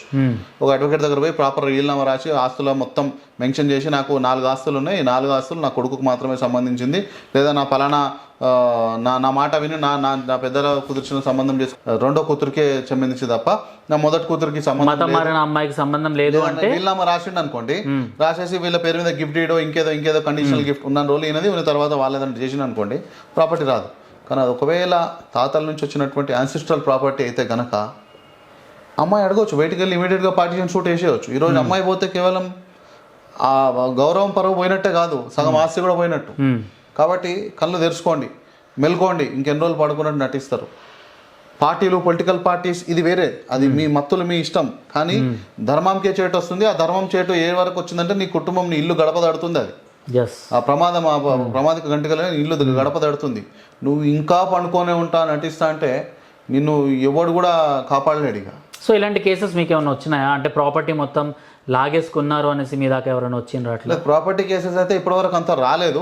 కాకపోతే ప్రాబబిలిటీ 100% ఉంది కదా. ఇప్పుడు కొత్త చట్టాల ప్రకారం ఏముంది, రీసెంట్ జడ్జిమెంట్స్ ఏం చెప్తుంది, 86లో ఎన్టీఆర్ గారు తీసుకొచ్చినటువంటి చట్టం ఇది. 86 తర్వాత అది తెలంగాణ, తెలుగు స్టేట్స్కు వర్తిస్తుండే. దాని తర్వాత నేషనల్ వైడ్గా ఇది యాక్సెప్ట్ అయింది. ఈరోజు సుప్రీంకోర్టు కూడా దాన్ని ఓకే చేసింది. ఎస్, అమ్మాయి కూడా బరాబర్ సమాన ఆస్తి హక్కు ఉంటుంది, తాత ముత్తాతల ఆస్తి అని చెప్పి, ఆస్తిలో అని చెప్పి. దాంట్లో చాలా లూపోల్స్ ఉన్నప్పటికీ కూడా జనరల్ కంటెంట్గా మాత్రం 100% సమస్య ఉంది. వీళ్ళు జాగ్రత్త పడకపోతే పోతాయి. నాగరాజ్ కేసు గురించి మనం మాట్లాడుకుందాము. ఎందుకంటే సరూనగర్ నాగరాజ్ కేసుని ఎస్సీఆర్పిఎస్ హ్యాండిల్ చేసినంత ఇంకా ఏ ఆర్గనైజేషన్ కూడా హ్యాండిల్ చేయలేదు. బికాస్ మీరు ఒక దళిత సంఘం నాయకులు అండ్ ఎస్సీ అమ్మాయిల గురించి కానివ్వండి, ఎస్సీ అబ్బాయిల గురించి కానివ్వండి, లేకపోతే హిందూ ఆర్గనైజేషన్స్తో కూడా మీరు కలిసి వర్క్ చేస్తుంటారు.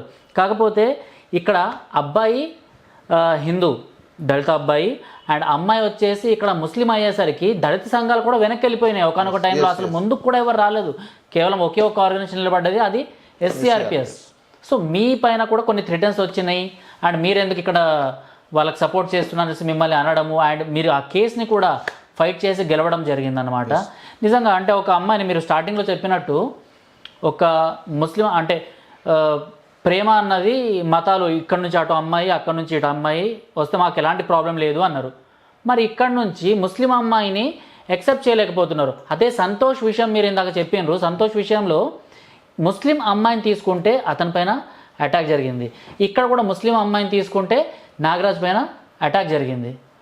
ఎందుకు? ఇప్పుడు నా మనసులో నేను ఏదైనా ఒక కుట్ర దాచుకొని ఒక పని చేస్తున్నాను అనుకోండి, నాకు ఎంతసేపు ఏం ఇన్సెక్యూరిటీ ఉంటుందంటే మీరు కూడా అదే కుట్రతోటి నా పట్ల ఈ పని చేస్తున్నారేమో అన్న ఫీలింగ్లు ఉంటా. నేను ఏ ఉద్దేశంతో ఈ ట్రాపులు చేస్తున్నా, లవ్ ట్రాపులు చేస్తున్నా, నాకంటూ ఓ మోటివ్ ఉంది, మీకు కూడా అదే మోటివ్ ఉందేమో. దీనివల్ల ఆ అమ్మాయి ఇటు రావడం వల్ల నాకు ఎంత లాభం మీకు ఎంత నష్టమో నాకు తెలుసు. కాబట్టి నా అమ్మాయి మీ ఇంటికి వచ్చినప్పుడు కూడా నాకు ఎంత నష్టమో మీకు ఎంత లాభమో నాకు తెలుసు. ఇంత లోపల నుంచి ఆలోచించేదాన్ని కుట్ర అనకపోతే ఏమంటారు? కుట్రనే కదా.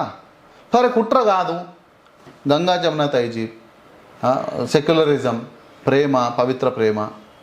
మరి అట్లాంటప్పుడు మరి మా అబ్బాయిలు మీ అమ్మాయిలను పెళ్లి చేసుకున్నప్పుడు ప్రేమిస్తున్నప్పుడు నరికేస్తున్నారు, వేటాడి చంపుతున్నారు, లేదా బలవంతంగా బెదిరించి మతాలు మారుస్తున్నారు. చాలా ఘోరంగా నరికేసిండ్రు నాగరాజ్ని. మొన్న సంతోష్ విషయంలో కూడా చాలా ఘోరమైన ప్రమాదం తప్పింది. లేదా రాష్ట్రం ఉడికిపోయేది ఆ ఇష్యూలో. లక్కీగా పిల్లోడికి ఇంకా నూకలు ఉన్నాయి కాబట్టి నడిచిపోయింది. ఇప్పుడు కూడా బెదిరింపులు నడుస్తున్నాయి పిల్లోడికి. నాకు చెప్పిండు.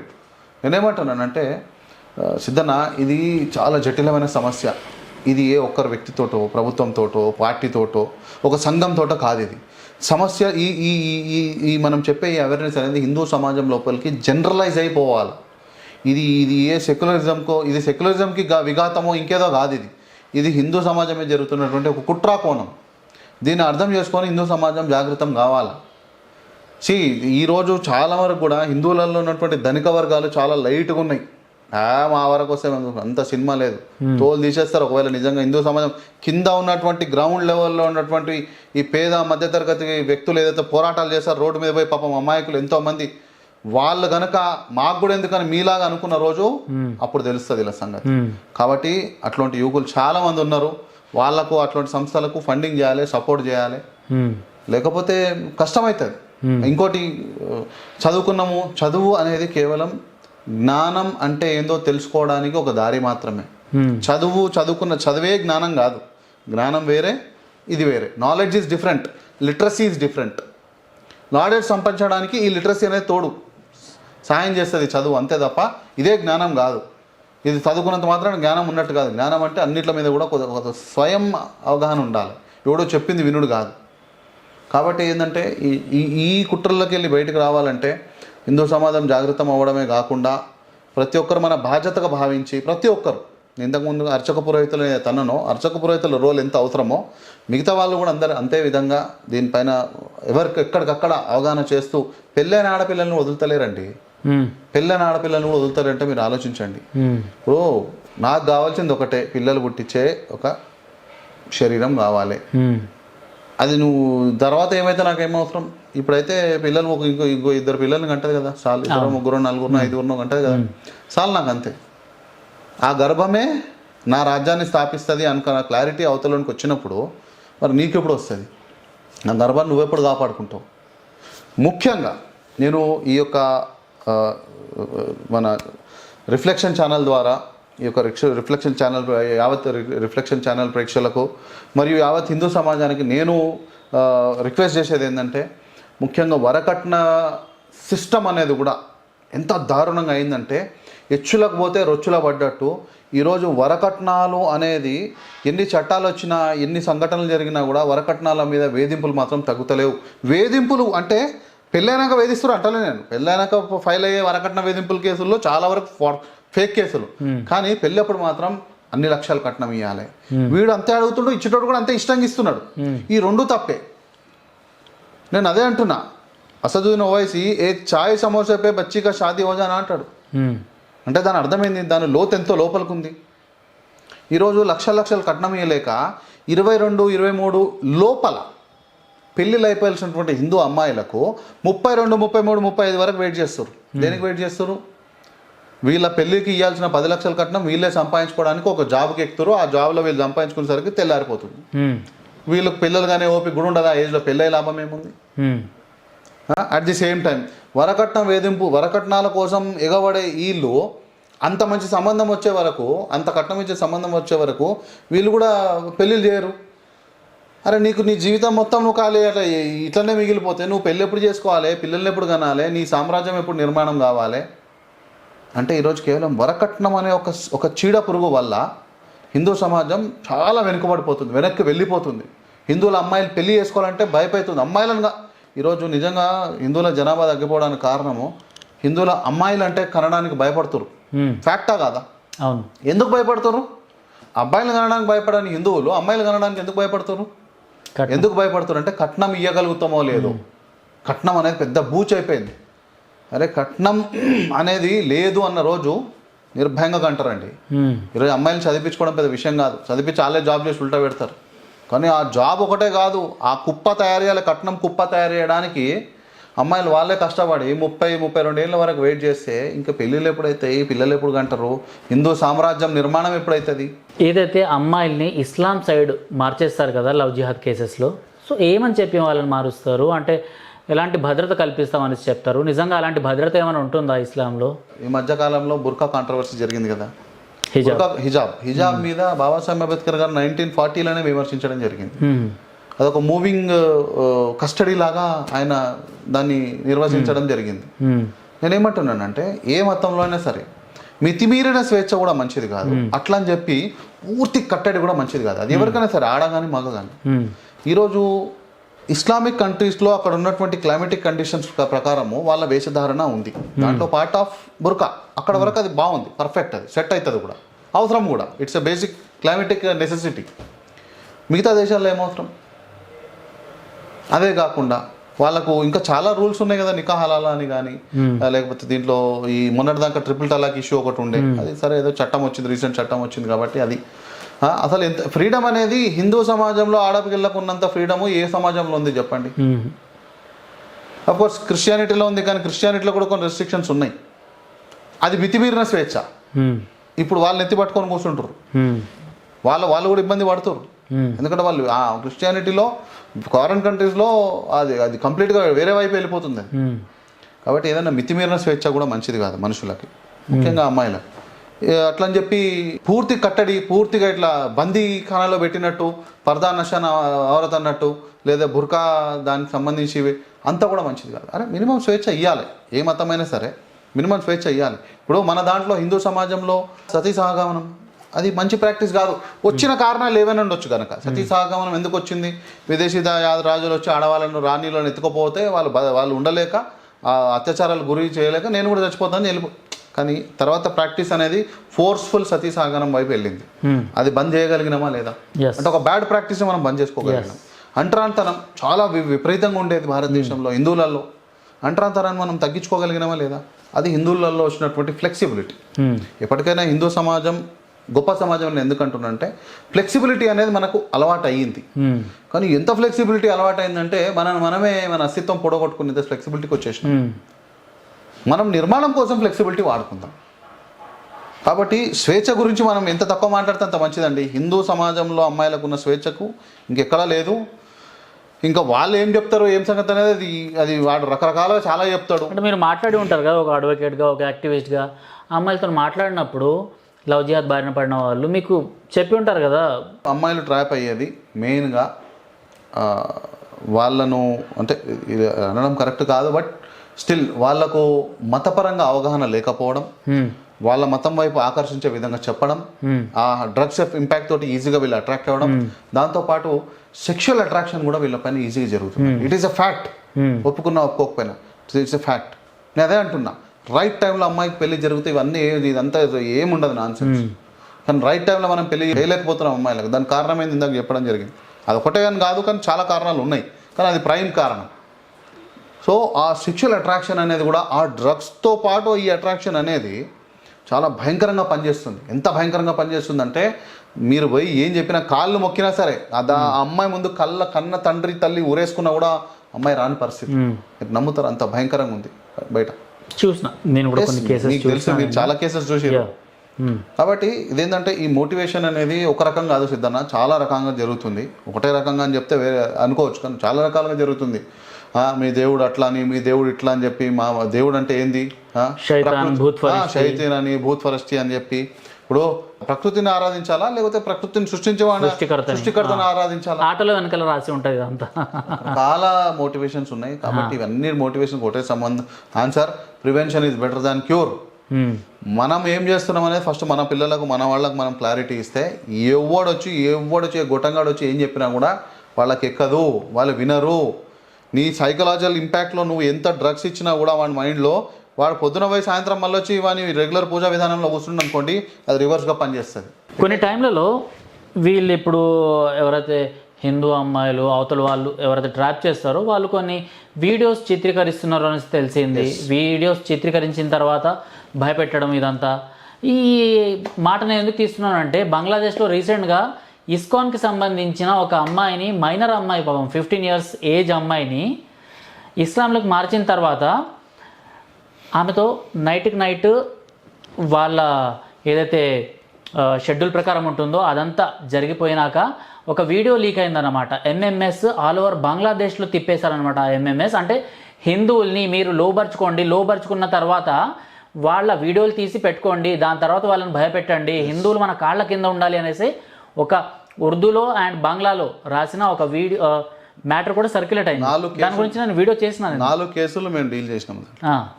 అమ్మాయి చెప్పుకోలేక అడిగి ఒక 2-3 రోజులు అడిగిన తర్వాత మా మీద నమ్మకం వచ్చిన తర్వాత ఎన్నో ఎగ్జాంపుల్స్ ఫోన్లో, యూట్యూబ్లో, నెట్లో, యాక్టివిటీస్లో ఎన్నో ఇంటర్వ్యూలు అవి ఇవి చూపించిన తర్వాత, ఎన్నో సంఘటనల గురించి చెప్పిన తర్వాత, అవునన్నా మేమిద్దరం పర్సనల్గా కలిసినప్పుడు వీడియో అతని దగ్గర ఉంది, అది ఎక్కడ బయట పెడతానన్న భయానికి నేను అదైపోతున్నా అని చెప్పినటువంటి సందర్భాలు 4 కేసులు నేను పర్సనల్గా చూసాను. అట్లాంటి భయంతో కూడా చాలామంది రిటర్న్ రావాలన్నా రాలేని పరిస్థితుల్లో ముందుకు వెళ్ళిపోతారు.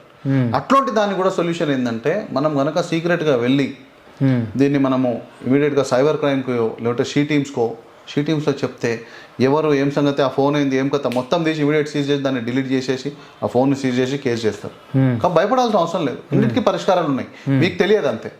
ఫస్ట్ ఆఫ్ ఆల్ ఒకటి చేతిలో మన సంబంధించినటువంటి గౌరవాన్ని పెట్టడం అనేది తప్పు.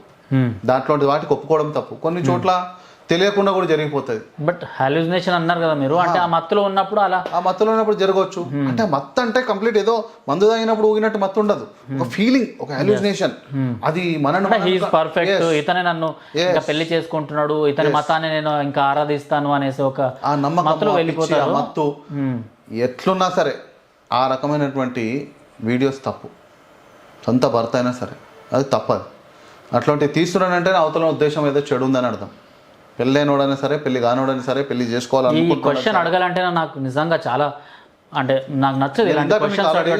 అట్రాక్షన్ అని చెప్పిన ఇండైరెక్ట్ గా ఇది కొన్ని చెప్పలేక నేను అన్నా, మీరు అడిగిర్రు. బట్ ఏంటంటే ఇప్పుడు తల్లిదండ్రులు వాళ్ళు కూడా తెలుసుకోవాల్సిన అవసరం చాలా ఉంది. మన వీడియోస్ ద్వారా మనం అదే చేస్తున్నాం కదా. అంటే అసలు ఏం జరుగుతుంది సొసైటీలో, ఒక అబ్బాయితో తిరిగితే ఎలాంటి అబ్బాయితో తిరుగుతున్నారు ఏంటి అనేసి కూడా పట్టించుకోవట్లేదు. అలాంటి సమాజం ఉంది ఇప్పుడు. సో ఇలాంటి కొన్ని ఉదాహరణలన్నా, ఇప్పుడు మీరు అడ్వకేట్, ఇంతకుముందు యాక్టివిస్టులు, అంతకుముందు బజరంగ్ దళ్ ప్రముఖ్, సో ఇలాంటి వాళ్ళకు అంటే మీ దాకా వచ్చే కేసులు ఇలా ఉంటాయా అన్నది మనం ఈరోజు మాట్లాడుతున్నాం కదా, వాళ్ళకి అర్థమయ్యేది. సిద్ధనా ఇప్పుడు మీరు చెప్పిన విషయాలలో అన్ని ఫ్యాక్టర్స్ కామన్ ఫ్యాక్టర్స్గా జరుగుతున్నవే. ఎటువంటి అతిశయోక్తి లేదు, ఎటువంటి మెస్మరైజింగ్ దాంట్లో ఏమంటారు కల్పితాలు లేవు, అన్నీ జరుగుతున్నాయే. తల్లిదండ్రులు ఎందుకు ఇగ్నోరెంట్గా ఉన్నారంటే లేనోడేమో సంపాదించే పనిలో పడి ఉన్నాడు, ఉన్నోడేమో సంపాదించిన దాన్ని అయ్యాసి ఎంజాయ్ చేసుడు, రకరకాలుగా అజ్జేసుడులో బిజీగా ఉన్నాడు. పిల్లల్ని పట్టించుకొని పిల్లల ఎటు పోతుంది ఏం సంగతి, వాళ్ళకి మనం ఇమీడియట్గా ఒక క్రమశిక్షణ నేర్పియాలి, ఆధ్యాత్మికం నేర్పియాలి, వాళ్ళకి మన కల్చర్ నేర్పియాలి, వాళ్ళ సెక్యూరిటీ ముఖ్యంగా వాళ్ళని వాళ్ళు ఏ విధంగా ఒక లిమిట్స్లో పెట్టుకోవాలనేది నేర్పియాలి, వాళ్ళని వాళ్ళు ఏ విధంగా కాపాడుకోవాలి, వాట్ ఆర్ ఫ్యూ లిమిట్స్ అనేది ఇవేమిట్లా లేదండి. ఎంతసేపు వాడు మైండ్లో బై మిస్టేక్ ఆడుకో, 2 ఆడపిల్లలు అనుకో, 2 ఆడపిల్లల కోసం నేను ₹1 కోటి సంపాదించాలి, దీనికి 50 లక్షలు, దీనికి 50 లక్షలు, ఆ ఫికర్లో ఎక్కువ ఇది వీళ్ళు కింద ఎటుపోయినా పర్లేదన్న లెక్కలో చాలా మంది ఆ వేదన, అది కూడా రకమైనటువంటి పెయినే, ఆ పెయిన్ నుండి కూడా కింద పట్టించుకుంటలేరు. అవా నాకు ఇవన్నీ లక్షలు పెట్టాల్సి వస్తుంది వరకట్నము అవి ఇవి అంటే వాళ్ళ స్టడీస్ కి ఇవన్నీ చేసుకుంటూ కూర్చుంటే ఇవన్నీ వాళ్ళ కల్చర్ అనుకుంటూ కూర్చుంటే ఇది ఎవడు సంపాదించాలి, వాళ్ళ సెటిల్మెంట్ ఉంది అది ఎవడు చేయాలి, ఆ డీల్ ఉంది ఆ కాంట్రాక్ట్ ఉంది ఎవడు చేయాలి. ఇవి నేను ఏమంటున్నానంటే ఎంత ఈజీగా అమ్మాయి ఈ భూమి మీదకి వచ్చిందో అంత ఈజీగా ఆమె జీవితం కూడా సాగిపోతుంది అన్న కాన్ఫిడెన్స్ హిందూ సమాజంలో వచ్చిన రోజు ఇవన్నీ పెద్ద ఛాలెంజే కాదు. వీటికన్నా ఈ అమ్మాయిని కాపాడుకోవడం ఇంపార్టెంట్ అని మనకు అర్థమవుతుంది. ఫస్ట్ ఆఫ్ ఆల్ బర్డన్ ఉండదు.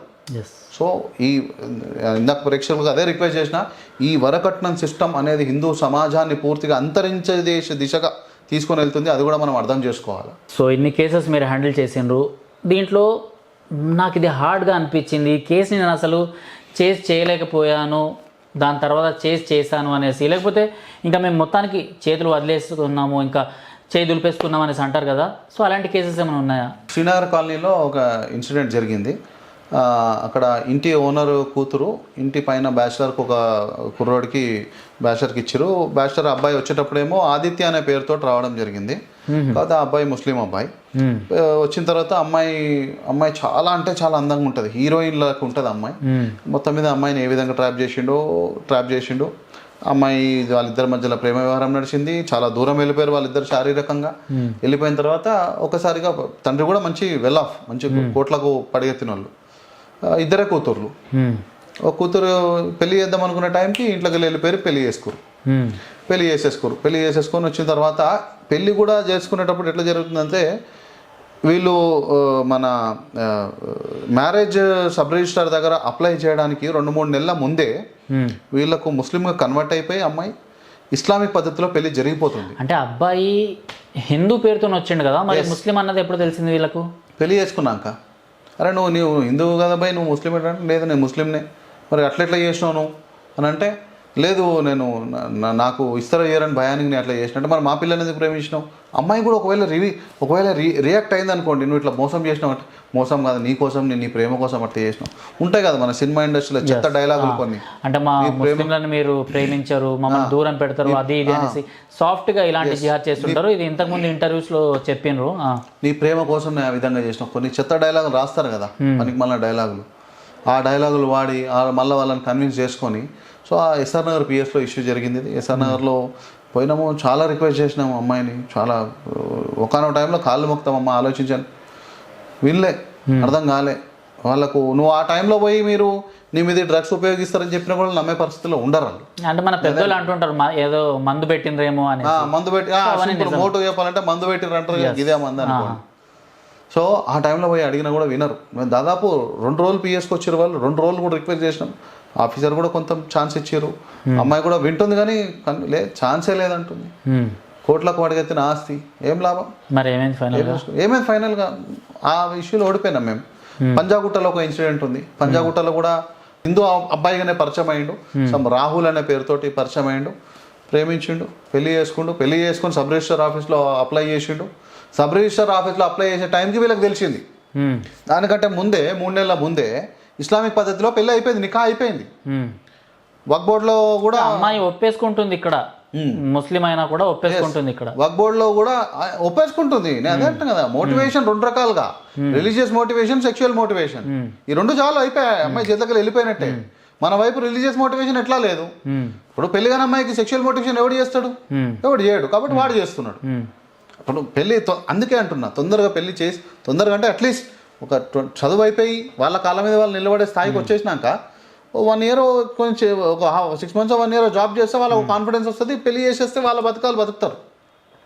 అట్లా ఎందుకు చేయలేకపోతారు అంటే కట్నాలు ఇవ్వాలి కాబట్టి ఒక 4-5 ఏళ్ళు పనులు చేపిస్తారు, ఏజ్ వెళ్ళిపోతుంది, ఆ చేతులకి వెళ్ళి కూడా వెళ్ళిపోతారు కొన్ని చోట్ల. సో పంజాగుట్టలో జరిగింది, చాలా పెద్ద ఇష్యూ జరిగింది. అది చాలా ఆర్గనైజేషన్, కొన్ని హిందూ ఆర్గనైజేషన్స్ కూడా వచ్చినాయి. చాలా రిక్వెస్ట్ చేసినాం, చాలా మాట్లాడినాం, చాలా చెప్పినాం. వెళ్ళిన ప్రతి చోట సక్సెస్ దొరకసిద్దనా. ఒక దగ్గర భగవత్ ఇచ్చ అంతే, ఒక దగ్గర అయితే ఒక రోజు కాదు. తల్లిదండ్రులు జాగ్రత్తగా ఉండాలి. తల్లిదండ్రులు ఆల్రెడీ సిఐ గారికి అన్నాం, సార్ ఇంకా పెళ్లి కాలే కదా, మేము అబ్జెక్ట్ చేస్తున్నాం అది ఇదని అంటే, కాదు వాళ్ళు ఆల్రెడీ మేజరు ప్లస్ వాళ్ళకి నికా అయిపోయిందండి ఎప్పుడు అని ఫోటోలు చూపించిండు, ఫ్యూజులు ఎగిరిపోయినాయి. మొన్నటికి మొన్న ఆల్రెడీ ఒక హిందూ అమ్మాయి పాపం మేస్త్రి వాళ్ళ నాన్న ఒక ముస్లిం అతన్ని వాళ్ళ ఏమంటారు ఆల్రెడీ పెళ్ళయి 2 పిల్లలు ఉన్నోడిని పెళ్లి చేసుకుంది. ఆ క్యాండిడేట్ భార్య కూడా ఆల్రెడీ ఒప్పుకుందంట. అంటే వాళ్ళు ఎంత విజనరీగా ఉన్నారు. అవును చేసుకోనియండి, తప్పేముంది. ఫస్ట్ భార్య ఒప్పుకుంటే రెండో భార్య చేసుకోవచ్చు.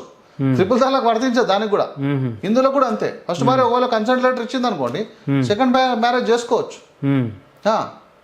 సింపుల్గా ఇద్దరు పిల్లలు ఉన్నారే తల్లి, వానికి పెళ్ళి అయిపోయింది, నీ బతుకాగమవుతుంది, నీకన్నా 15 ఏళ్ళు పెద్దోడు అని చెప్తే కూడా వినకుండా వానే పెళ్లి చేసుకుంది. అక్కడ కూడా ఏం చేయలేకపోయినాం. అది సమ్ ఓల్డ్ సిటీ ఏరియాలో అది ఏం చేయలేకపోయినాం, పోయినాయి. ఏమన్నా దీంట్లో గెలుపు 50%, ఓటమి 50%. ఆ రోజు ఓటమి అయిపోయి చేతిలోకెళ్ళి అమ్మాయి చేతిలోకెళ్ళి జారిపోయి ఎంత చెప్పినా వినకుండా వెళ్ళిపోయిన రోజు మాకు అమ్మాయికి ఏం సంబంధం లేకుండా తిండి ముద్ద దిగదు, నిద్ర పట్టదు తెలుసు. వీళ్ళు పర్షాన్ అవుతారు, మమ్మల్ని పర్షాన్ చేస్తారు. తల్లిదండ్రులకు ఎంతమందికి ఎంత అని చెప్తాం ఒక మనిషి జీవితకాలం. కాబట్టి నేను ఏమంటే ఇది ఒక కార్యకర్తనో ఒక ఆర్గనైజేషన్ చేస్తే సరిపోయే పని కాదు. యావత్ హిందూ సమాజం ఈ వీడియో చూసిన ప్రతి ఒక్కరూ కొంత స్పందించి ఒక 100 మందినో 1000 మందినో సంవత్సరానికి మనం మోటివేట్ చేయాలి. చాలా ఈజీ అండి. రోజుకు ఒక్కళ్ళని చేసినా 300 మందిని చేయవచ్చు సంవత్సరంలో. పోనీ 100 మందిని చేయి, సంవత్సరంలో 100 మందిని చేయి. సో ఫైనల్గా ఎవరైతే వ్యూవర్స్ ఉన్నారో వాళ్ళకి ఏం చెప్పాలనుకుంటున్నారు అంటే, వాళ్ళ తల్లిదండ్రులు ఒకవేళ మీ వీడియో కనుక చూస్తున్నట్టయితే సో ఏం చెప్పాలనుకుంటారు ఫైనల్గా? చాలా రకాల కుట్రలు జరుగుతున్నాయి. హిందువుల ఆడపిల్లల్ని ఎత్తుకుపోవడానికి, వాళ్ళని మతం మార్చడానికి, వాళ్ళకు ఎన్నో రకాల మాటలు చెప్పి వాళ్ళ మెదడు మార్చి వాళ్ళ మనసు మార్చి తర్వాత మళ్ళీ మీరు ఏం చేసినా కూడా లాభం లేని పరిస్థితంగా వాళ్ళ మెదడు మారుస్తున్నారు. కాబట్టి మీరే జాగ్రత్తగా ఉండాలి. పిల్లల్ని కనిపెట్టుకొని ఉండాలి. పిల్లల్ని ఎప్పటికప్పుడు పిల్లలకు మంచిని బోధించుకుంటూ వాళ్ళకి అలవర్చే విధంగా చూడాలి. డబ్బు ఒకటే ప్రధానం కాదు. డబ్బుతో పాటు మనిషి జీవితంలో చాలా అవసరమైన విషయాలు చాలా ఉన్నాయి. వాళ్ళకి అవి కూడా నేర్పించుకోవాలి. బేసిక్ ఆధ్యాత్మికత మంచి చెడ్డ నేర్పించుకోవాలి. వాళ్ళ మెదడు ఖాళీ గిన్నెలు పంపించినట్టు మీరు మార్కెట్లోకి పంపిస్తే ఎవడో ఒకడు వచ్చి మనకు నచ్చింది నింపేస్తాడు. కాబట్టి మన పిల్లలకు కూడా మనం బేసిక్ కంటెంట్ ఆధ్యాత్మికమా లేకపోతే ధర్మమా ధార్మికమా లేకపోతే నైతికతనా ఏదో ఒకటి మంచి చెడ్డ నేర్పియాలి.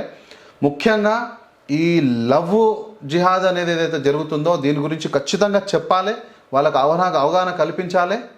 పిల్లల ప్రవర్తనను గమనిస్తూ ఒకవేళ కొంతమంది పిల్లలు ఉంటారు కొంచెం తెలిసి తెలియని అట్రాక్షన్ వైపు పోతున్నటువంటి పిల్లలకు వాళ్ళకు వీలైతే మనం మన చుట్టాల్లోనో మన తెలిసిన బంధువులలోనో ఎవరైనా మన కులంలోనో ఇంకేదైనానో మంచి సంబంధం ఇచ్చి చేస్తే తప్పేం లేదు, నష్టమేం లేదు. అంటే తల్లిదండ్రులకు చెప్తున్నా, మీ ఏజ్ వాళ్ళకి అందరు కూడా 21, 22 లోపలనే పెళ్ళిళ్ళైనాయి. మా అమ్మకు కానీ మా నాన్న వయసులో ఉన్న వాళ్ళకి అందరికీ ఏజ్లో పెళ్ళిళ్ళైనాయి, చిన్న ఏజ్లోనే పెళ్ళిళ్ళైంది. కాబట్టి ఏం నష్టం లేదు. చిన్న ఏజ్లో పెళ్ళిళ్ళు చేయడం వల్లనే నెక్స్ట్ పుట్టే సంతతి కూడా బలంగా ఉంటుంది.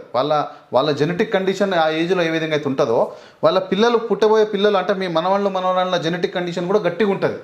బలమైనటువంటి భవిష్యత్ తరం మనకు భారతదేశానికి దక్కుతుంది. కాబట్టి ఈ లేటు పెళ్ళిళ్ళు, మితిమీరిన సెక్యులరిజము, మితిమీరిన గుడ్డి నమ్మకాలు, మితిమీరినటువంటి ఆశలు, మితిమీరినటువంటి కట్నాలు ఈ సిస్టంలోకి వెళ్ళి హిందువులు బయటికి రావాలా, వచ్చి మన సమాజాన్ని ఒక ఆర్గనైజ్డ్ పద్ధతిగా ముందుకు తీసుకెళ్లే విధంగా మనందరం కూడా దీని గురించి అవేర్నెస్ తెచ్చుకోవాలి, వేరే వాళ్ళకు కూడా చెప్పాలని చెప్పి కోరుకుంటున్నాను. జై భీమ్. థ్యాంక్ యూ అన్న. మా స్టూడియోకి వచ్చేసి లవ్ జిహాద్ గురించి అంటే ఎలాంటి కేసులు మీరు హ్యాండిల్ చేస్తున్నారు, సో తల్లిదండ్రులు ఎలాంటి జాగ్రత్తల్లో ఉండాలని మీరు చెప్పినందుకు ధన్యవాదాలు. అండ్ ఈ వీడియో అండ్ ఈ సిరీస్ అన్నది కంటిన్యూ అవుతూనే ఉంటుంది. బాధితులు ఎవరున్నా కూడా వాళ్ళు రిఫ్లెక్షన్ ఛానల్ ద్వారా మాతో మాట్లాడాలనుకుంటే మీరు రావచ్చు నిరభ్యంతరంగా ఇక్కడికి వచ్చి. సో మీ ఫేస్ అన్నది మేము కనిపించకుండా మీ ఇంటర్వ్యూస్ అన్నది చేస్తాము. నిజంగా అంటే కొంతమంది తల్లిదండ్రులకు తెలియాల్సిన అవసరం ఇంకా చాలా ఉందన్నమాట. చాలామంది ఇంకా అన్న చెప్పినట్టు ఇంకా సెక్యులర్ పద్ధతిలోనే గంగా జమున తేజీబే అనేసి ఇలాంటి ఏవైతే కొన్ని థియరీస్ ఉన్నాయో పనికిరాని థియరీస్, ఆ థియరీస్లోనే వీళ్ళు కొట్టుమిట్టాడుతున్నారు అనమాట. సో వాళ్ళకి చెప్పాల్సిన అవసరం అయితే చాలానే ఉంది. బాధితులు ఎవరైనా ఉన్నా కూడా ముందుకు వచ్చి మమ్మల్ని సంప్రదించవచ్చు. మీ ఇంటర్వ్యూస్ కూడా మేము తీసుకుంటాము. అండ్ ఈ సిరీస్ అన్నది జరుగుతూనే ఉంటుంది. ధన్యవాదాలు.